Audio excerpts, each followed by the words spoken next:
The suitcase hit the dirt with a thud that seemed to echo through Katherine's entire body, and she stood frozen on the front porch of what had been her home for 3 years, watching her husband's mistress lean against the doorframe, wearing nothing but a silk robe that Jane had received as a wedding gift. Behind them, her husband William didn't even have the decency to look ashamed as he crossed his arms and told her to be gone by the time he came back from town, his voice cold as creek water in January. The year was 1876, and in Sweetwater, Texas, a woman without a husband had about as much value as a three-legged horse, and Jane knew it as she pressed her hand to her barely swollen belly where a child of 4 months grew, a secret she had been planning to share with William that very evening over his favorite supper. She had spent the entire afternoon making chicken and dumplings, had picked wildflowers for the table, had practiced the words she would use to tell him about the baby. Instead, she had come home early from the mercantile where she had been pricing fabric for new curtains, only to find William and Constance Morrison tangled together in their marriage bed, the sheets Jane had washed and hung to dry just that morning now soiled with betrayal. The confrontation had been swift and brutal. William had not apologized. He had not begged forgiveness. Instead, he had told her that Constance was carrying his child too, that he wanted a fresh start, that Jane had always been too plain, too quiet, too boring for a man like him. Now she stood in the dusty street with one suitcase containing everything she owned, watching the door of her former home slam shut. The afternoon sun beat down mercilessly, and Jane felt sweat trickle down her spine beneath her simple cotton dress. She had $23 saved from her egg money, hidden away in a handkerchief at the bottom of her suitcase. It was not enough to live on for long. It was not enough to support a child. It was barely enough to survive the next few weeks. Jane started walking. She had no destination in mind, just a desperate need to move, to put distance between herself and the humiliation that threatened to crush her. Sweetwater was a small town where everyone knew everyone else's business, and she could already feel eyes watching her from windows, could imagine the whispers that would start before nightfall. William Grayson had been well liked, charming and handsome with his dark hair and easy smile. No one would believe that he had thrown her out. They would assume she had done something to deserve it, had failed as a wife somehow. The boarding house would not take a woman alone with no husband and no prospects. Mrs. Henderson, who ran it, was particular about respectability. The hotel was too expensive for more than a night or two.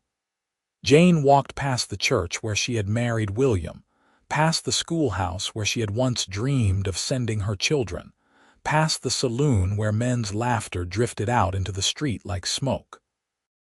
Her feet carried her toward the edge of town without conscious thought, and she found herself on the road that led out toward the ranches and homesteads that dotted the landscape. She walked for an hour, maybe more, until her feet ached and the suitcase felt like it was filled with stones. The sun was beginning its descent toward the horizon, painting the sky in shades of orange and pink, when she finally had to stop. There was a large oak tree ahead, one of the few substantial trees in this part of Texas, and Jane made her way to it on trembling legs. She set down her suitcase and sank to the ground, her back against the rough bark, and only then did she allow herself to cry. The sobs came from somewhere deep inside her, wrenching and painful, and she wrapped her arms around her middle as if she could protect the tiny life growing there from the harshness of the world. She cried for her marriage, for her shattered dreams, for the home she had lost and the future that had been stolen from her. She cried until there were no tears left, until she was hollow and exhausted, until the sky had deepened to purple and the first stars were beginning to appear. The sound of hoofbeats made her look up, and she saw a rider approaching from the direction she had been heading. As he drew closer, she could make out a tall man on a paint horse, his hat pulled low against the fading light. Jane struggled to her feet, suddenly aware of how she must look, red-eyed and disheveled and alone on the side of the road. The rider slowed as he approached, then stopped a respectful distance away. "Evening, madam," he said, his voice deep and careful. "Are you all right?" Jane opened her mouth to say yes, that she was fine, but the words would not come. Instead, she just stood there, one hand on the tree trunk to steady herself, and shook her head. The man dismounted with an easy grace, moving slowly as if approaching a skittish animal. In the dimming light, Jane could see he was perhaps 30 years old, with sun-weathered skin and eyes that seemed kind beneath the brim of his hat. He wore the typical clothing of a working rancher, denim pants worn soft with use, a cotton shirt, boots that had seen better days, and a leather vest. There was a revolver at his hip, but his hand stayed well away from it. "My name is Cole Irons," he said. "I have a ranch about 2 miles up this road. Are you hurt? Do you need help?" "I don't know," Jane said, and her voice came out as barely a whisper. "I don't have anywhere to go." Cole looked at her for a long moment, and Jane saw his gaze take in her suitcase, her worn dress, her obvious distress. "Are you running from someone? Are you in danger?" "Not the way you mean," Jane said. She drew in a shaky breath.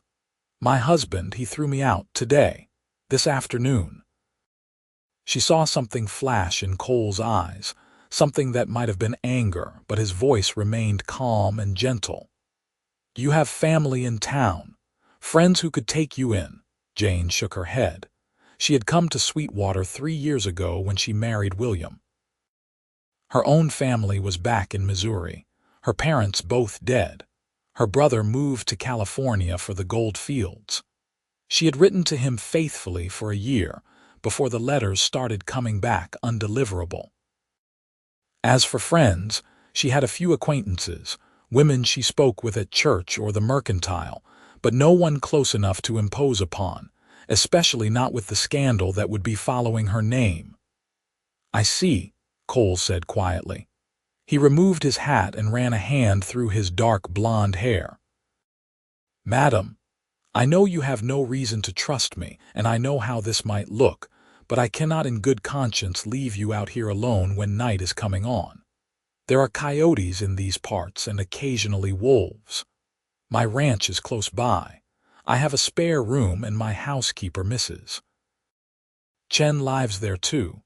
You would be safe and respectable. In the morning, we can figure out what to do next, if you are willing." Jane looked at this stranger who was offering her kindness when her own husband had shown her cruelty. Every instinct told her that accepting help from a man she did not know was dangerous, and yet what choice did she have?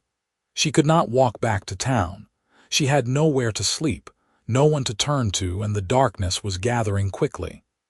"Why would you help me?" she asked. Cole put his hat back on and looked out toward the horizon. "My mother was turned out by my father when I was 12 years old," he said. "She had nowhere to go, no one to help her. She died that winter. I swore then that if I ever had the means to help someone in a similar situation, I would." He turned back to her. "I have the means now. The question is whether you will let me." Jane felt something loosen in her chest, some tight knot of fear and despair. She nodded. "Thank you," she said. "My name is Jane Katherine, and yes, I would be grateful for your help." Cole picked up her suitcase as if it weighed nothing and secured it to his horse. Then he looked at Jane. "Can you ride?" "A little," Jane said. "The horse is gentle and it is not far. I will walk alongside." He helped her up into the saddle, his hands careful and respectful, and then he took the reins and began leading the horse up the road. They walked in silence for a while, and Jane was grateful for it. She felt wrung out, exhausted beyond anything she had known. The rhythmic plodding of the horse's hooves and the chirping of crickets in the gathering darkness were oddly soothing. After about 20 minutes, They turned off the main road onto a smaller track, and soon Jane could see lights ahead. The ranch house was modest but well-maintained, a single-story structure made of wood with a wide front porch. There were corrals nearby, and Jane could see the dark shapes of horses moving in the moonlight. A barn stood to one side, and there were a few other outbuildings she could not quite make out. Smoke drifted from the chimney, and warm light glowed from the windows. Cole helped her down from the horse and retrieved her suitcase. "Wait here just a moment," he said, and went to the front door. He knocked and then entered, and Jane heard him speaking with someone in low tones. A minute later, he returned with a small, elderly Chinese woman who looked at Jane with sharp, assessing eyes. "This is Mrs. Chen," Cole said. "She keeps house for me and is a better cook than anyone in 3 counties. Mrs. Chen, this is Mrs. Katherine. She will be staying with us for a while." Mrs. Chen nodded and gestured for Jane to follow her inside. The house was warm and smelled of cooking, something savory and comforting. The main room held a stone fireplace, a few pieces of sturdy furniture, and shelves lined with books. It was a bachelor's home, practical and unadorned, but clean and welcoming in its simplicity. "You look like you have not eaten," Mrs. Chen said. Her English was accented but clear. "I will warm food for you. Mr. Cole, show her the guest room." Cole led Jane down a short hallway to a small bedroom. It held a narrow bed with a faded quilt, a wooden chair, a washstand with a basin and pitcher, and a small chest of drawers. There was a window with simple curtains, and someone had left a lamp burning on the bedside table. "It is not much," Cole said, setting her suitcase down, "but it is yours for as long as you need it." "It is perfect," Jane said, and meant it. After the afternoon she had endured, this simple room felt like a sanctuary. Cole nodded and turned to leave, then paused at the door. "Mrs. Katherine, I want you to know that you are safe here. I will not ask questions you are not ready to answer, and I will not turn you out. Take the time you need to heal and decide what you want to do next." After he left, Jane sank down onto the bed and pressed her hands to her face. She could not quite believe what had happened, that her entire life had been upended in a single afternoon, that she was now in the home of a stranger who had shown her more kindness in an hour than her husband had shown her in months. She sat there for a while, trying to process everything, until Mrs. Chen knocked softly and entered with a tray. There was a bowl of beef stew, thick with vegetables and rich with gravy, a hunk of fresh bread, and a cup of hot tea.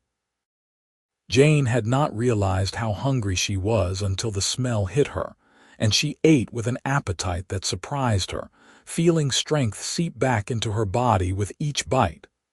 Mrs. Chen sat in the chair and watched her with those sharp eyes.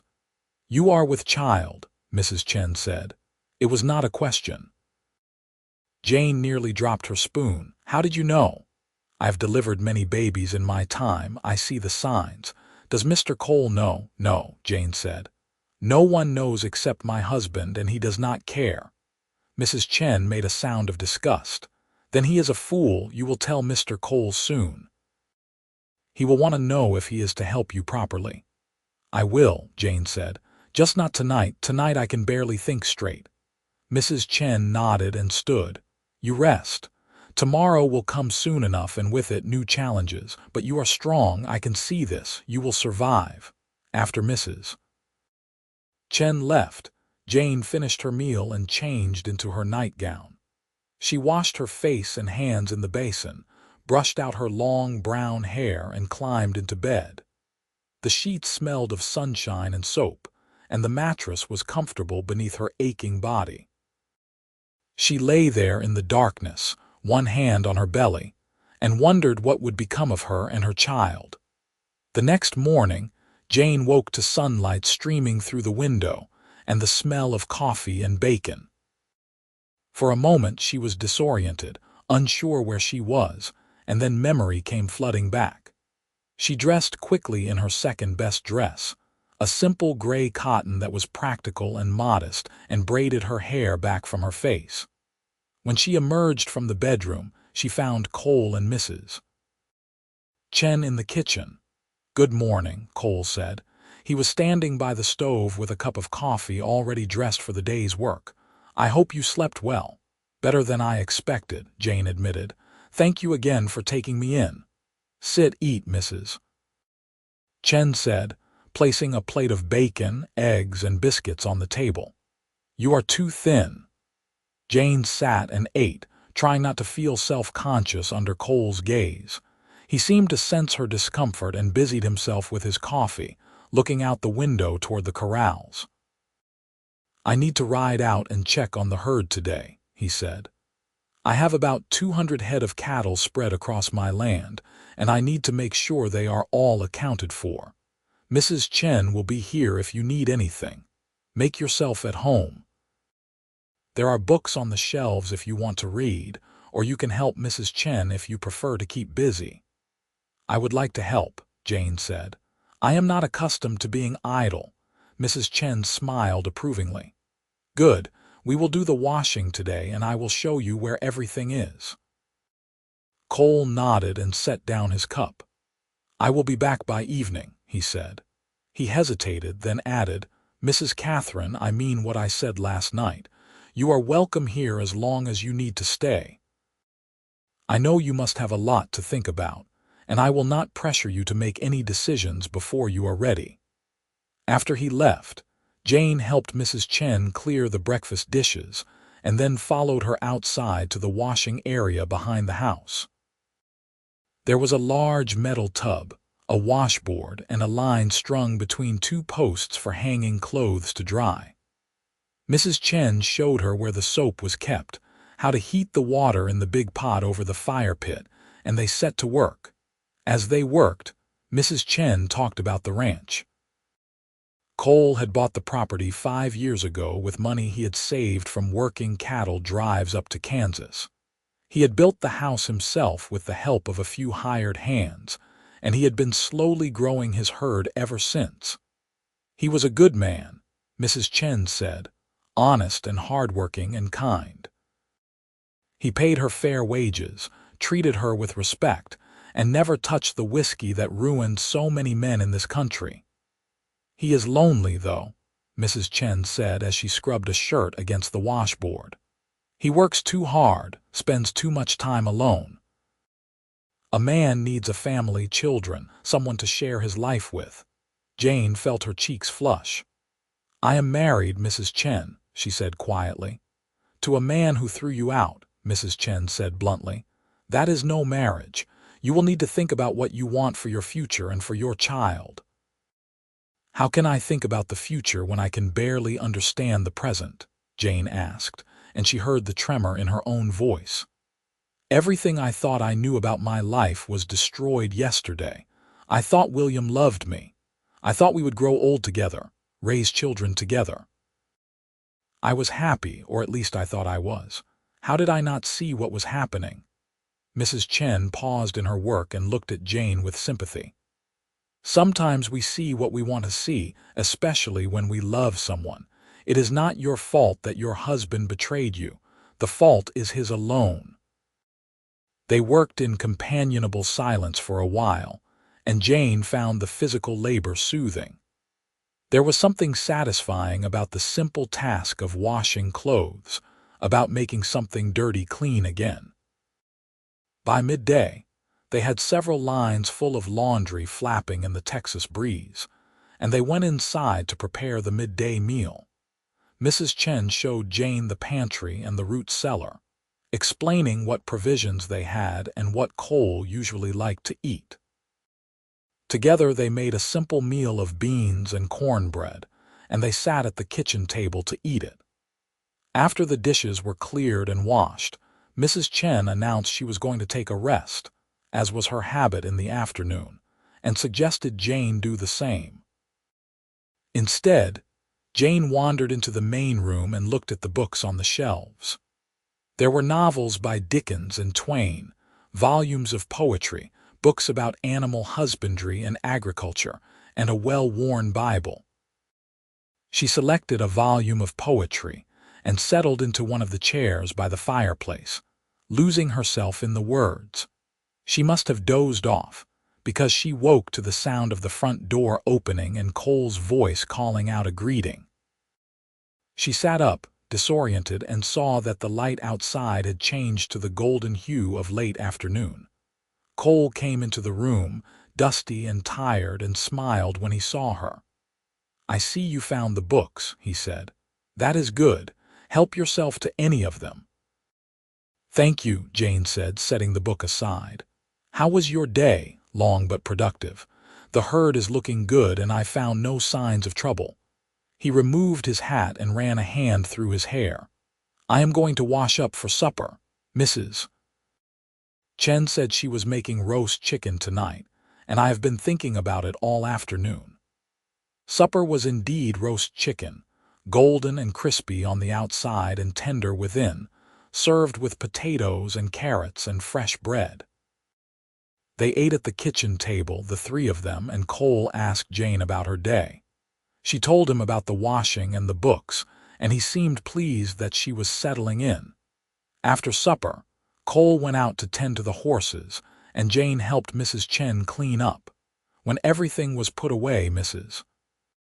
Chen retired to her small room off the kitchen, and Jane found herself alone in the main room once more.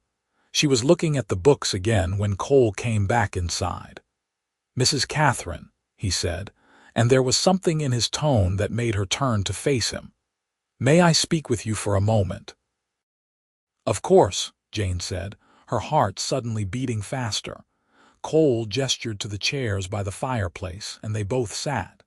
He leaned forward, his elbows on his knees, and looked at her seriously. "I went into town this afternoon after I finished with the herd," he said.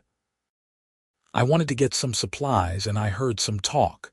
Jane felt her stomach drop. "About me, about you and your husband. The story going around is that you ran off with another man and that your husband is heartbroken." Cole's jaw tightened. "I do not believe that for a second, but I wanted you to know what is being said." Jane closed her eyes. Of course William would spread lies about her. Of course he would make himself the victim. "That is not what happened," she said.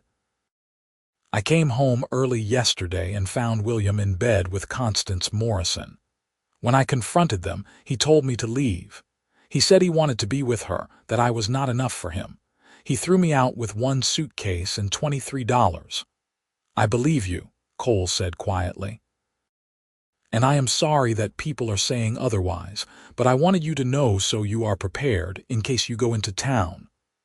"I will not be going into town," Jane said. "I cannot face that." "I understand." Cole was quiet for a moment, then said, "Mrs. Katherine, I know this is not my business and you can tell me to stop talking if you want, but I need to ask. What are your plans?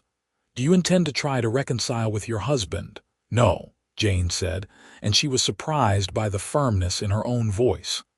"I could never trust him again. I could never go back to that house knowing what happened there. I would rather starve." "You will not starve," Cole said. "Not while I have food to share. But you will need to think about your future. Do you have any skills, any way to support yourself?" This was the moment. Jane knew she needed to tell him the truth, all of it. She took a deep breath. "Mr. Irons, there is something you need to know. I am expecting a child. I am about 4 months along." Cole's expression did not change, but Jane saw something flicker in his eyes. "Does your husband know?" "I had not told him yet, but Constance was showing, and William told me she was carrying his child too. I think that is why he chose her over me." "More fool him," Cole said, and there was anger in his voice now. "To throw out his wife and unborn child for a mistress. That man does not deserve the title of husband or father." Jane felt tears prick her eyes again. "I do not know what to do," she said. "I have no family, no money to speak of, no prospects. I cannot support a child on my own." I thought perhaps I could find work as a seamstress or a laundress, but no one will hire a woman who is about to give birth, especially one with a scandal attached to her name. Cole stood and walked to the window, looking out into the darkness.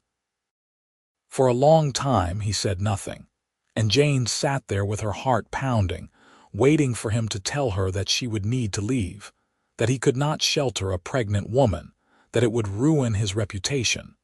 Instead, he turned back to her and said, "I have a proposition for you, Mrs. Katherine. It may sound strange and you are free to refuse, but I ask you to consider it carefully before you decide." "What kind of proposition?" Jane asked warily. "Marry me," Cole said. Jane stared at him, certain she had misheard. "What? Marry me?" Cole repeated. "Not a real marriage, not at first. A marriage of convenience. You need a home and a name for your child. I need someone to help run this household, and I confess I am tired of being alone. We could help each other." "But you do not know me," Jane said. "You do not love me. Why would you tie yourself to someone else's pregnant wife?" "Because it is the right thing to do," Cole said simply. "Because I have the means to help, and because every child deserves a father who wants them. If you agree, I will raise your child as my own. I will give them my name, provide for them, love them as if they were my blood, and I will give you the protection and security you need." "What would you get out of this arrangement?" Jane asked. "Companionship," Cole said. "Someone to share meals with, someone to talk to in the evenings. And perhaps, in time, if we find that we suit each other, the marriage could become real in all ways. But there would be no pressure, no expectations. You would have your own room, your own space. I would never force myself on you or demand anything you were not willing to give." Jane's mind was reeling. This was not how marriages were supposed to work. Marriages were supposed to be about love, about passion, about choosing to spend your life with someone because you could not imagine being without them. But then she had thought that about William, and look where that had gotten her. "I need time to think," she said. "Of course," Cole said. "Take all the time you need. The offer stands for as long as you want it." That night, Jane lay in bed and thought about Cole's proposal. It was insane, impulsive, the kind of thing that respectable women did not do. And yet, what other choice did she have? She could try to make her way alone, but with a baby coming and no money and no family, the prospects were grim. She could end up in a charity home or worse. She could lose the baby, lose herself. Cole was offering her safety, security, a future for her child. He seemed like a good man, an honorable man. Mrs. Chen clearly respected him. And there was something about him, something in the way he looked at her with such kindness, that made her think she could trust him. But could she really marry a man she barely knew? Could she tie her life to his based on 2 days of acquaintance? And yet, she had known William for 6 months before they married, and that had ended in disaster. Maybe knowing someone for years was no guarantee of anything. She thought about what Mrs. Chen had said about Cole being lonely, about him needing a family. She thought about the way he had helped her without asking for anything in return, the way he had believed her story when everyone in town was calling her a liar. She thought about his mother, turned out and dead, and she thought about his vow to help others if he could. By morning, Jane had made her decision. She found Cole in the barn, tending to the horses. He looked up as she approached, and she saw hope and apprehension in his eyes. "Mr. Irons," she said, "I have thought about your proposal, and I accept. If you are truly willing, I will marry you." Cole set down the brush he had been using and walked toward her. "Are you certain?" he asked. "I do not want you to feel pressured or obligated." "I am certain," Jane said. "You are offering me a chance at a life, a chance for my child to have a father and a home. I would be a fool to refuse that. And I promise you, I will be a good wife. I will work hard, I will keep your home, I will do everything I can to make this arrangement work." "Then we are agreed," Cole said, and he held out his hand. Jane took it, and they shook on it like business partners, sealing a deal that would change both their lives forever. The wedding took place a week later at the ranch, with a traveling preacher who sometimes passed through the area and asked no awkward questions. Mrs. Chen served as witness, and Jane wore her best dress, a simple blue cotton that was starting to fit a bit tightly across the middle. Cole wore a clean shirt and his Sunday pants, and he had shaved and gotten his hair cut in town. They stood in the main room of the house and spoke their vows, and when the preacher pronounced them man and wife, Cole kissed Jane gently on the cheek, nothing more. Afterward, Mrs. Chen served a special meal she had prepared, roast beef with all the trimmings, and they toasted with apple cider. It was strange. Jane thought to be married again, to have a new name, to be Mrs. Irons instead of Mrs. Grayson. But it also felt like a new beginning, a chance to start over and leave the past behind. That night, Jane stayed in her own room as Cole had promised. She heard him moving around in his bedroom down the hall, heard the creak of his bed as he settled in for the night. She lay in her own bed and placed her hands on her belly, where the baby was starting to make their presence known with gentle flutters of movement. "You are going to be all right," she whispered to the child. "We are going to be all right. We have a home now and a man who has promised to take care of us. I do not know what the future holds, but I know we are safe here." The weeks turned into months and Jane settled into her new life. She and Mrs. Chen worked together to keep the house clean and the meals prepared, and Jane found satisfaction in the routine. She learned to make bread from scratch, to preserve vegetables for the winter, to mend clothes and socks. She learned the rhythms of the ranch, when Cole would be out with the cattle, when he would be working in the barn, when he would come in for meals. Cole was true to his word. He treated her with respect and kindness, never pressuring her, never making demands. They shared meals together, talked in the evenings about books and the news and the ranch. Jane found that she enjoyed his company, that she looked forward to their conversations. Cole was intelligent and thoughtful, with a dry sense of humor that made her smile. He asked her about her life before William, about her childhood in Missouri, about her dreams and hopes. And slowly, carefully, Jane began to share. She told him about her parents, her father who had been a school teacher and her mother who had loved to garden. She told him about learning to read when she was 4 years old, about her love of poetry and stories. She told him about the loneliness after her parents died, about marrying William because she thought it would give her a place in the world, someone to belong to. "But I never really belonged with him," she said one evening as they sat on the front porch watching the sunset. "I see that now. I was always trying to be what he wanted, always trying to please him, and it was never enough. He wanted someone exciting, someone who would turn heads when she walked into a room. I was just plain Jane, quiet and ordinary." "There is nothing plain about you," Cole said, and there was something in his voice that made Jane look at him.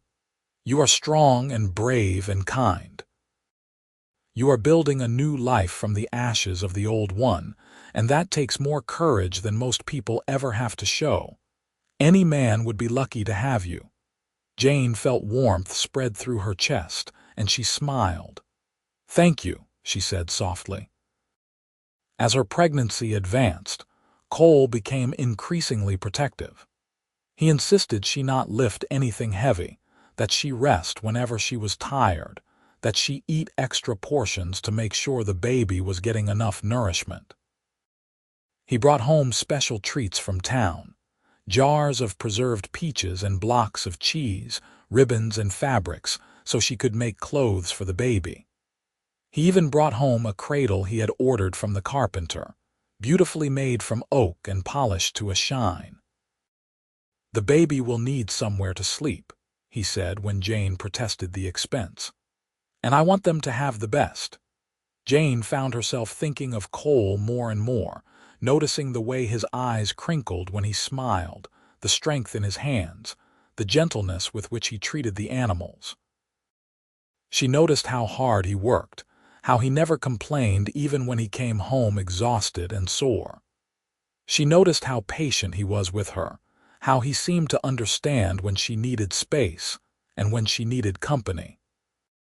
One evening in late autumn, when Jane was 7 months along and feeling as big as a house, they were sitting by the fire and Cole was reading aloud from one of the books.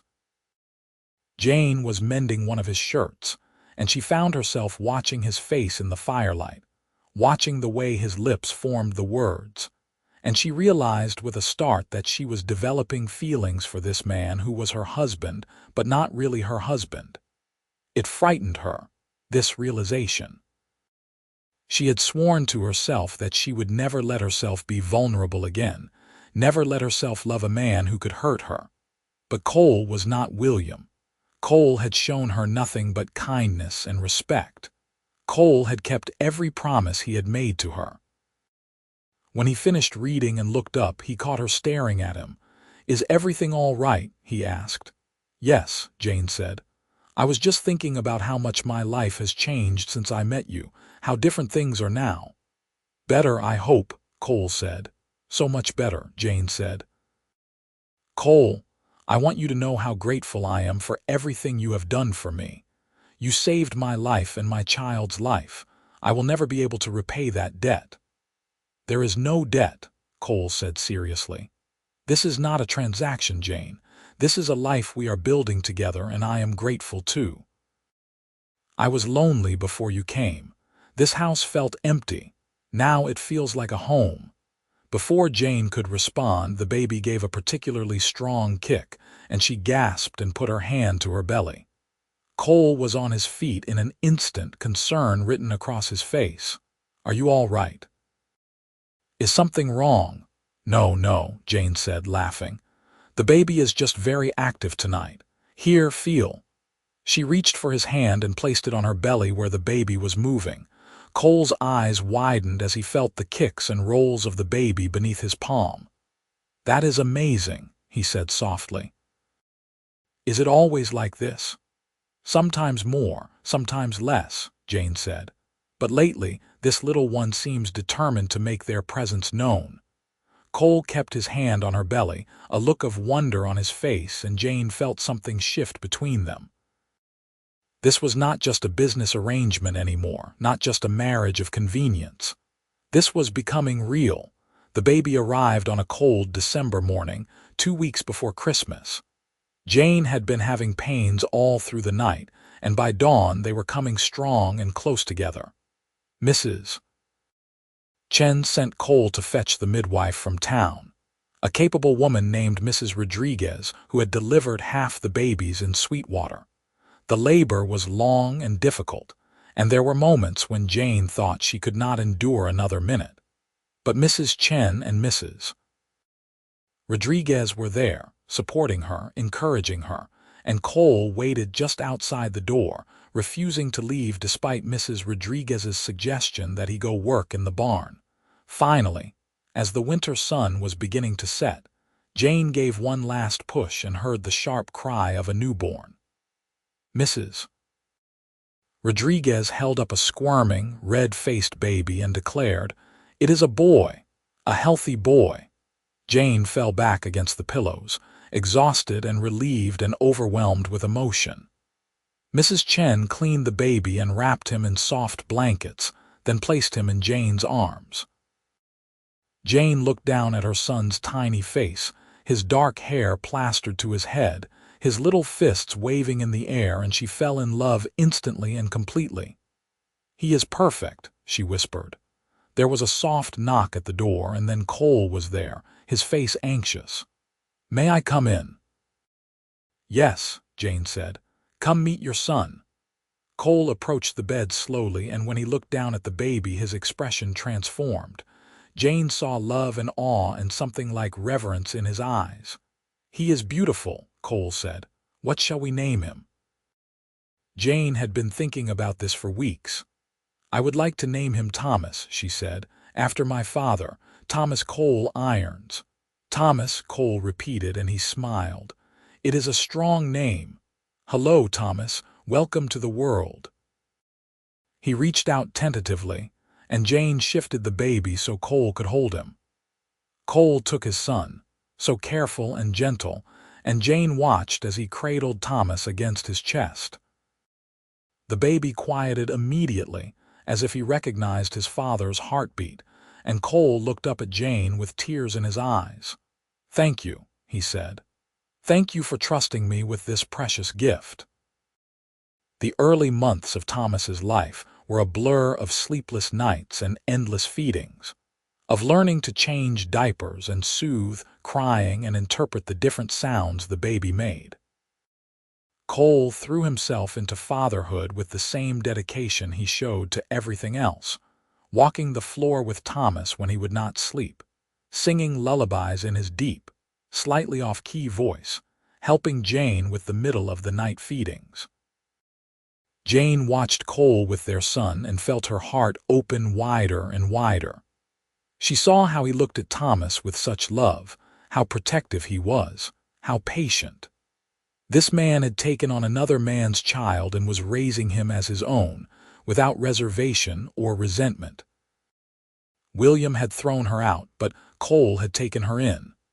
William had rejected his own child, but Cole cherished him. Spring came, and with it new life on the ranch. The cattle were calving, the fields were greening, and Thomas was growing strong and healthy. He had Jane's brown eyes, but Cole's smile, and when he laughed, it was the sweetest sound in the world. One warm evening in April, after Thomas had been fed and put down for the night, Jane and Cole sat on the front porch as had become their habit. The stars were brilliant overhead, and somewhere in the distance a coyote howled. "Cole," Jane said, "I need to tell you something." He turned to look at her, and in the moonlight she could see the concern in his eyes. "What is it?" "I know when we married, we agreed it would be a marriage of convenience, that there would be no expectations," Jane said. Her heart was pounding, but she forced herself to continue. "But I need you to know that my feelings have changed. Over these months I have come to care for you deeply. I have come to love you, Cole, and I understand if you do not feel the same way, if you still want to keep things as they are, but I could not keep it to myself any longer." For a moment, Cole said nothing, and Jane felt panic rise in her chest. She had ruined everything. She had pushed too hard, wanted too much. Then Cole reached over and took her hand in his. "Jane," he said, and his voice was rough with emotion, "I have been in love with you since the day I saw you crying under that oak tree and you looked up at me with such bravery in your eyes despite your fear. I have been in love with you every day since, watching you laugh with Mrs. Chen, seeing you with Thomas, talking with you about books and dreams and the future. I did not say anything because I did not want to pressure you, did not want you to feel obligated. But if you are telling me you feel the same way, then there is nothing in this world that could make me happier." Jane felt tears stream down her face, but they were tears of joy. "I love you," she said again. "I love you so much." Cole pulled her into his arms, and for the first time since their wedding, he kissed her properly, deeply, with all the pent-up longing and love he had been holding back. Jane kissed him back, wrapping her arms around his neck, feeling like she was finally home. That night, Jane moved her things from the guest room into Cole's bedroom, and they became husband and wife in truth. Cole was tender and patient with her, mindful that it had been many months since she had been with a man, and that her last experience with intimacy had been tied to betrayal and pain. But with Cole, everything was different. With Cole, it was about love and connection and choosing to give yourself to someone who cherished you. Afterward, they lay tangled together in the moonlight, and Cole traced patterns on her shoulder. "I want to adopt Thomas officially," he said. I want him to be mine in the eyes of the law, not just in my heart." "He is already yours," Jane said. "He has been from the beginning, but yes, I would like that." The next day, Cole rode into town to see the lawyer about the adoption papers. When he returned, he had news. "William Grayson left Sweetwater 2 months ago," he said. "He and Constance Morrison went to San Antonio. Apparently, her baby was born dead, and shortly after, she left him. Last anyone heard, he was drinking heavily and had lost his job at the bank." Jane felt a pang of something, not quite pity but not quite satisfaction either. "That is sad," she said. "I do not wish him ill, but I cannot say I am sorry to know he is gone. It will make things easier." "The lawyer said there should be no trouble with the adoption," Cole said. "William has made no claim to the child and has left the state. I can petition the court, and within a few months, Thomas will legally be my son." True to the lawyer's word, the adoption went through without complication. On a hot day in July, Cole came home with the papers that declared him Thomas Cole, Irons's father, and they celebrated with a special dinner that Mrs. Chen had prepared. Life settled into a new rhythm, one of contentment and joy. Jane had never been happier. She had a husband who loved her, a son who was thriving, a home that was truly hers. She and Cole worked the ranch together, making decisions as partners, planning for the future. They talked about expanding the herd, about building on an extra room or two to the house, about all the dreams they had for their life together. In the evenings, after Thomas was asleep, they would sit together on the porch or by the fire, talking about everything and nothing. Cole told her stories about his childhood, about growing up poor and hungry, about watching his father drink himself to death and his mother waste away. He told her about the vow he had made to be a better man, to build something solid and lasting, to never treat a woman the way his father had treated his mother. Jane told him about the loneliness of her early marriage to William, about how she had felt like she was always performing, always trying to be someone she was not. She told him about the relief she had felt when she found Cole, about how he had given her the freedom to be herself. "You are exactly who you are supposed to be," Cole said one night, pulling her close. "And I love every part of you." They made love often, finding joy and comfort in each other's arms, and by autumn, Jane realized she was pregnant again. When she told Cole, he picked her up and spun her around, his face alight with happiness. "Another baby," he said. "Our baby, Thomas, will have a brother or sister." This pregnancy was different from the first. Jane was not afraid or alone. She was cherished and protected, and she bloomed with health and happiness. Cole fussed over her even more than he had before, and Mrs. Chen clucked her tongue but smiled at his attentiveness. Thomas was walking now, toddling around the house and yard with the fearless determination of a 1-year-old. He followed Cole everywhere, wanting to help with the chores, imitating everything his father did. Cole was endlessly patient with him, teaching him about the animals, letting him help feed the chickens, showing him how to brush the horses. "He is going to grow up to be just like you," Jane said one day, watching them together. "I hope he grows up to be even better," Cole said, ruffling Thomas's dark hair. "I want him to have all the opportunities I never had. I want him to learn to read and write, maybe even go to school back east someday if he wants." "He will," Jane said, "and so will this new baby. Our children are going to have a good life, Cole. We are going to make sure of it." The second baby, a daughter, arrived on a spring morning when the wildflowers were blooming across the Texas prairie. The labor was shorter and easier than it had been with Thomas, and when Mrs. Rodriguez placed the baby in Jane's arms, Jane looked down at her daughter's tiny face and felt her heart expand even more. "She looks like you," Cole said, sitting on the edge of the bed and gazing at his daughter with wonder. "She has your nose," Jane said, smiling.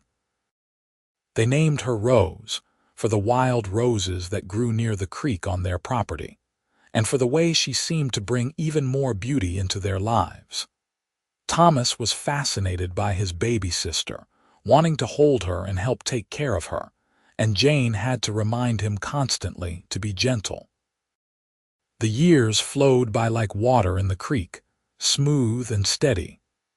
The ranch prospered, and Cole was able to hire a few hands to help with the cattle, which gave him more time to spend with his family.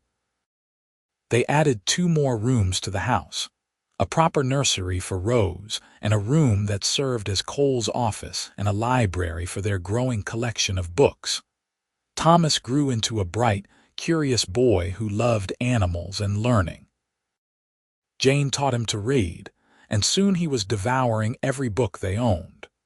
Rose was more adventurous, always getting into mischief, climbing trees and chasing chickens and coming home covered in mud. Cole delighted in both of them, and Jane loved watching him be a father.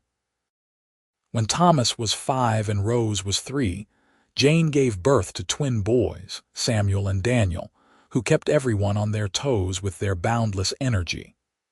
The house was full of noise and laughter and chaos, and Jane had never been so tired or so happy.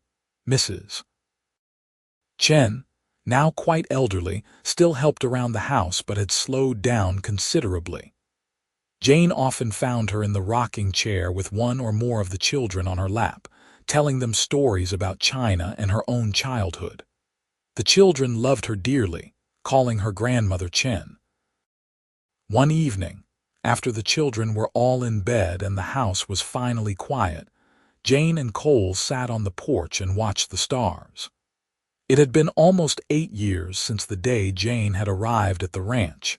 8 years since Cole had offered her sanctuary and changed her life forever.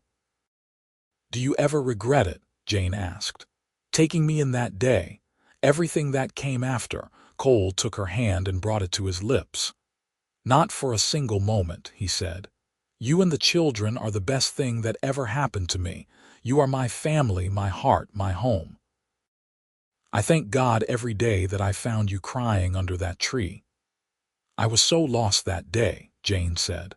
"I thought my life was over. I thought I had nothing left. And then you came along and gave me everything. You gave me love, Cole. Real love, the kind I did not even know existed." "We gave each other love," Cole said. "And we built something together that is stronger than what either of us could have built alone. We are partners, Jane, in every way." They sat in comfortable silence for a while, listening to the night sounds, feeling the cool breeze on their faces. Then Cole said, "I have been thinking about something. Thomas is getting to the age where he should be in school, and Rose will be ready soon too. I was thinking maybe we could start a school here on the ranch. Hire a teacher, build a schoolhouse. There are other children in the area who could benefit, and it would save us sending Thomas and Rose all the way to town every day." "That is a wonderful idea," Jane said. "We could use that flat area near the creek, the one with the big cottonwood trees. It would be perfect for a schoolhouse." They started making plans that very night, and by the end of summer, they had hired a young teacher from back east, a woman named Miss Sarah Winters, who was ideally suited to teaching in a one-room schoolhouse. Cole and some of the ranch hands built a sturdy little building with big windows to let in light, desks for the students, and a blackboard at the front. They painted it white and planted flowers around it, and when it opened that fall, 12 children from neighboring ranches came to learn, including Thomas, Rose, and eventually the twins. Jane often stopped by during the day to bring lunch for Miss Winters or to help with the younger children, and she found great satisfaction in seeing all the children learning and growing together. She thought about her father, the school teacher, and how proud he would have been to see his grandson excelling in his studies. Life was good, better than Jane had ever imagined it could be. The ranch continued to prosper, and they were able to make improvements every year. Cole bought more land, expanded the herds, invested in better breeding stock. They built a new barn, dug a better well, and even installed a windmill to pump water for the cattle. But more than the material success, it was the love that filled their home that made Jane's life complete. Every morning, she woke up next to a man who cherished her. Every day, she was surrounded by children who were happy and healthy and secure. Every evening, she sat down to dinner with her family and gave thanks for all the blessings they had received. She thought sometimes about William, about the life she might have had if he had not thrown her out. She would have been miserable, she realized, married to a man who did not value her, raising a child in a home without love. What she had thought was the worst day of her life had actually been the beginning of her real life, the life she was meant to live. On Thomas's 10th birthday, they threw a big party at the ranch, inviting all the neighbors and all the children from the school. There was food and music and games, and Thomas ran around with his siblings and friends, his face shining with joy.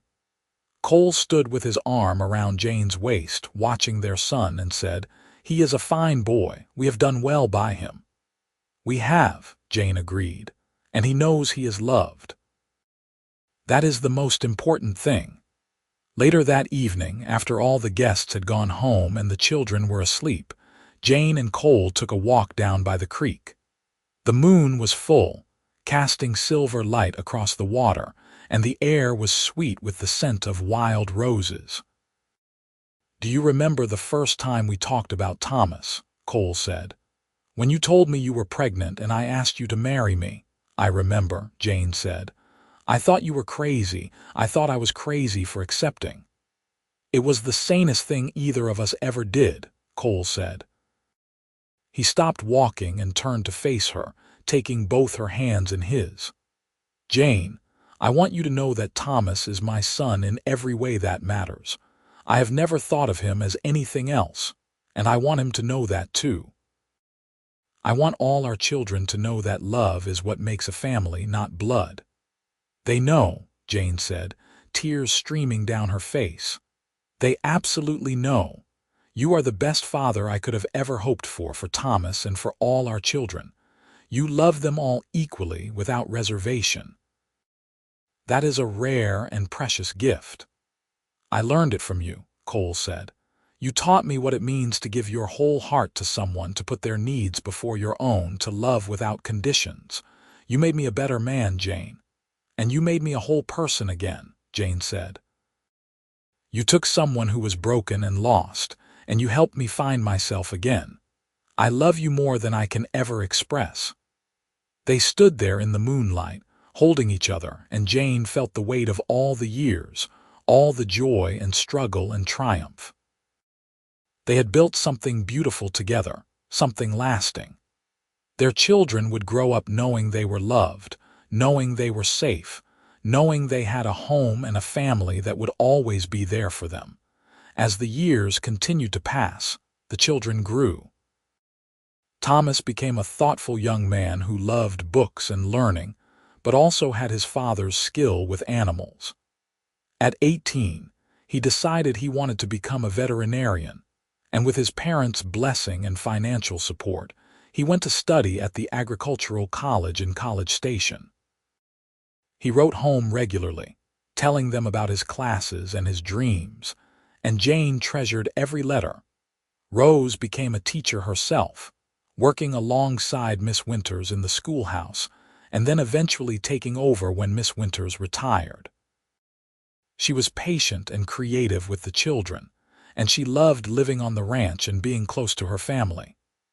Samuel and Daniel, the twins, were both born ranchers, loving the outdoor life and the work with the cattle. As they grew older, they took on more and more responsibility, working alongside Cole to manage the expanding operation. Jane and Cole watched their children with pride and satisfaction, knowing they had given them the tools to build good lives. But more than that, they had given them love and security, had shown them what a strong marriage looked like, what it meant to be partners and to support each other through good times and bad. More children came. 2 more daughters born in Jane's late 30s, Lily and Grace, who were doted on by their older siblings and who filled the house with even more laughter and love. By the time Grace was 5, Jane and Cole had 7 children ranging in age from early 20s to early childhood, and the ranch house had been expanded multiple times to accommodate everyone. Mrs. Chen passed away peacefully in her sleep when she was 85 years old, and the whole family mourned her. They buried her on a hill overlooking the ranch, with a view of the house and the creek and all the land she had come to love. For weeks afterward, the house felt empty without her presence, but Jane took comfort in knowing that Mrs. Chen had lived a long and good life, surrounded by people who loved her. As Jane entered her 40s, she found herself reflecting often on the journey she had taken. From that desperate, lost young woman standing in the street with a single suitcase to the matriarch of a large, loving family. From someone who had been thrown away to someone who was cherished. From a woman who had thought her life was over to a woman who had built a life beyond her wildest dreams. She and Cole grew old together, their hair turning gray, their bodies slowing down but their love never diminishing. If anything, it grew deeper and richer with each passing year, mellowing like good wine, becoming something solid and unshakable. Thomas did become a veterinarian, and he brought his skills back to Sweetwater, setting up a practice and helping all the ranchers in the area. He married a lovely young woman named Emma, a teacher from San Antonio, and they gave Jane and Cole their first grandchildren, a boy and a girl who visited the ranch often and loved hearing stories about their grandfather and grandmother's adventures. Rose married a rancher from a neighboring property, a good man named James who treated her like a queen. Samuel and Daniel married twin sisters, which everyone found vastly amusing, and all 4 of them continued to work the ranch together, expanding it even further. Lily became a nurse, traveling to Galveston to study, and then returning to open a small clinic in Sweetwater. Grace, the youngest, surprised everyone by announcing she wanted to be a lawyer, and with her family's support, she set off for law school in Austin. The ranch that Cole had started with a few hundred head of cattle and a small house had become one of the most successful operations in that part of Texas. But Cole always said that the real measure of his success was not in the size of his herds or the extent of his land, but in the family he had built, the children and grandchildren who bore his name and carried on his values. On their 25th wedding anniversary, Jane and Cole threw a big party at the ranch. All their children came home, along with their spouses and the grandchildren, and neighbors and friends from all over the county. There was music and dancing and food, and as the sun set over the Texas prairie, Cole stood up to make a speech. 25 years ago, he said, his voice carrying across the crowd, I met a woman who was in desperate need of help. I offered her shelter and she gave me a home. I offered her my name and she gave me a family. I thought I was rescuing her, but the truth is she rescued me. Jane, you are the love of my life, my partner, my best friend. Everything good in my life comes from you. Jane stood and went to him, taking his hands in hers as tears streamed down her face. You saved me, Cole. You took me in when I had nowhere to go, when I thought my life was over. You loved me when I did not think I could be loved. You raised Thomas as your own son, never once making him feel like he was anything less than your child. You have given me a life of joy and purpose and meaning. I love you more than words can say. They kissed as the crowd cheered, and their children and grandchildren gathered around them, all of them part of the family that Jane and Cole had built together through love and determination and faith. As the years continued to pass, Jane and Cole spent more time sitting on the front porch, watching the grandchildren play in the yard, watching the cattle graze in the distance, watching the sun set over the land they loved. They had both slowed down considerably, their bodies betraying their age, but their minds remained sharp and their love remained strong. "You know what I think about sometimes," Jane said one evening as they sat side by side, their hands clasped together. "I think about that day when William threw me out. I think about how devastated I was, how certain I was that my life was ruined. And I think about how that terrible moment led me to you. How the worst thing that ever happened to me brought me to the best thing that ever happened to me." "I think about that too," Cole said. "I think about how close I came to not stopping that day, to just riding past you. I had things to do, cattle to check on, but something told me to stop, to help, and that decision changed my entire life." "Fate," Jane said, "or God, or just pure luck. Whatever it was, I am grateful for it every single day." They sat in silence for a while, comfortable in each other's presence as they had been for so many years. Then Cole said, "Jane, I need you to know something. When I die, I want to be buried on that hill next to Mrs. Chen. And I want you buried there too when your time comes. I want us all together, overlooking the ranch, overlooking the family we built." "I want that too," Jane said. "And I want our children to know that this land, this home, it is their legacy. It is proof that love can overcome anything, that family is not just about blood, that the choices we make can change everything." Cole lived to be 72 years old, dying peacefully in his sleep one warm summer night with Jane beside him. The entire county turned out for his funeral, and he was laid to rest on the hill as he had wished, with a view of everything he had built. Jane stood at the grave with her children and grandchildren around her, and she spoke about the man Cole had been, about his kindness and generosity and unwavering love. "He saved me," she told the crowd. "But more than that, he loved me. He chose me and Thomas when no one else would. He built this family with his own 2 hands and his open heart, and his legacy lives on in every one of us who stand here today."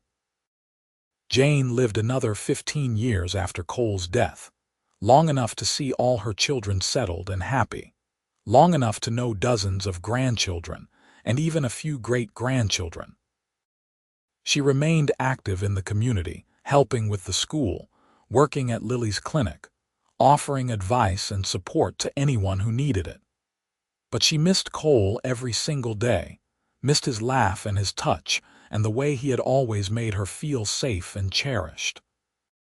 When Jane finally passed away at the age of 84, it was peacefully, surrounded by her family in the bedroom she had shared with Cole for so many years. Her last words were, "Tell him I am coming. Tell Cole I am coming home." They buried her on the hill next to Cole, and Thomas, now a grandfather himself, stood at her grave and told the story of how his parents had met.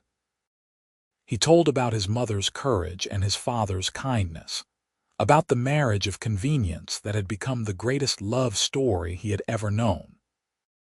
He told about how Cole had raised him as his own son, never making him feel different or less than, always treating him with the same love and respect as the children who had come after. "My father used to tell me that family is not about blood, it is about love," Thomas said. And he proved that every single day of his life. He loved my mother with everything he had, and he loved all of us children the same way. He taught us what it means to be good people, to help those in need, to never give up on love even when it seems impossible. And my mother, she taught us resilience and grace and the power of forgiveness. Together, they built something beautiful, and that legacy continues in all of us. The ranch stayed in the family, passed down through the generations, and the story of Jane and Cole became legend in Sweetwater. People told it to their children and grandchildren. The story of the woman who was thrown out pregnant and the cowboy who took her in. The marriage of convenience that became a love story for the ages. The family that was built on kindness and choice rather than obligation and blood. And on that hill overlooking the ranch, 3 graves stood side by side in Mrs. Chen, Cole, and Jane. 3 people who had found each other when they needed it most, who had built a home and a family together, who had loved each other completely and without reservation. The wildflowers grew thick around the graves, roses and bluebonnets and Indian paintbrush, and the wind whispered through the grass, carrying with it the echoes of laughter and love, the sounds of a life well lived, a family well loved, a legacy that would endure for generations to come.